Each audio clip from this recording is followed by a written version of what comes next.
can actually make your brain grow. Yes, art has a possibility. It actually, not only the possibility, it changes the neural pathways in the mind.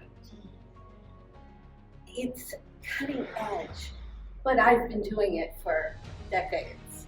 So right now, Johns Hopkins, Harvard, over 3,000 medical journals in 1 year have proven that art not only changes our mind, but it actually affects our body. There are doctors right now that are prescribing art for people. It works. It works. So I spoke at the National Organization for Art and Health, and one of the things that we talked about was, my talk was about art and resilience. So we talked about what we were doing at an Oak Street Cancer Institute during the pandemic.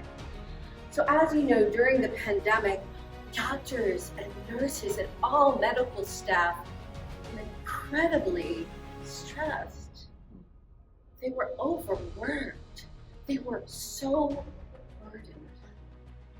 And so what we did was we injected art into that medical space. There were violinists playing. There was art activation where a nurse could come in before she saw a patient and do art activity. And I had nurses that said, "Oh my God, thank you. I can now live today." We actually also did paint parties. So we did paint parties with medical staff.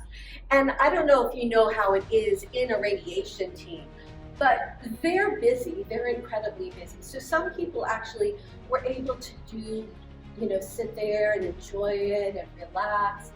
But most of them, I had doctors that were like, "I can't do art. I can't do art." And I'm like, "Well, let's play anyway."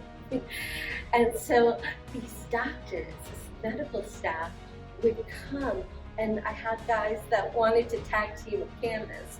And so one would come in and he would paint this beautiful sunset.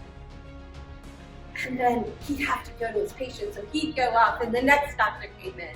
And of course they had a high five when they, the changing of the guard.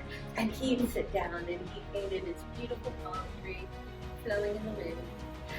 And then he got up because he had a patient, and so he got up, and the next doctor came in, high-fived as he went out the door, and then he'd come in and we sat. We decided, oh, it would be so nice with these little birdies in the sky. And so as he got up, and the other doctor, the original doctor that painted the sunset, came back in, he sat down and was like, "Hey, you messed up my sky." And it was just so much fun. It's so much banter. It's like team building, but it's also releasing serotonin.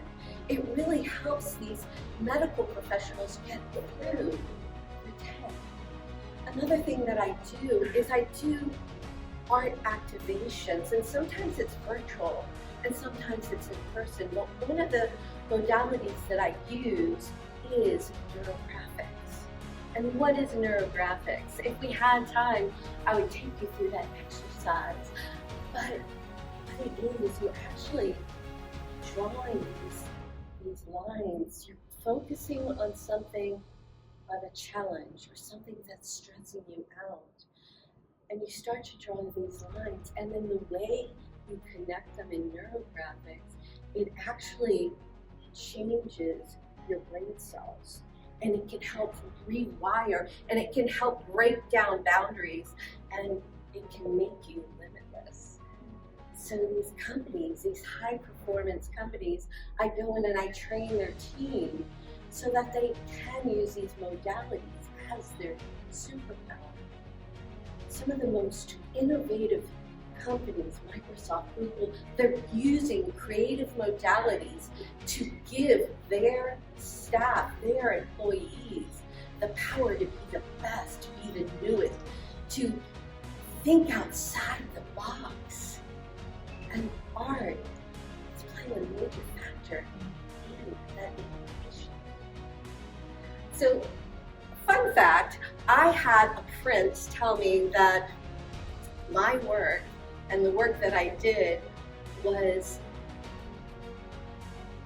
the best in a conference. So I actually did an international peace conference, and it was a time, as many times, where there's a lot of different cultures that are butting heads, or they don't understand each other. And so what I would come in and I would do these art activations and these art activities to actually let people know that they're more similar than they realize. And so I presented in front of this international peace conference with these world leaders, and I had a prince come up to me and say that I was affected so emotionally by your presentation. It meant more to me than all of these speeches that had been done over the course of the weekend. And so art has a way of grounding us. Art has a way of physically changing our bodies. I've worked, with companies. I've worked with communities. I've worked with medical staff, and I've worked with cancer patients during infusion. So there's times where a cancer patient, they're not able to get chemo because their blood pressure is too high. But when we do an art activity, when I hold space for them, their blood pressure is lowered, and they are able to sometimes get this life-saving treatment. So we have the possibilities to become, to change our brain pathways, to change our body, to be limitless. And I really believe that art is our superpower. So whether you're doodling on the side of a page, or you're tag teaming a canvas, you have the potential to relax, revive, and restore yourself so that you can live your best life. Awesome! Oh my God.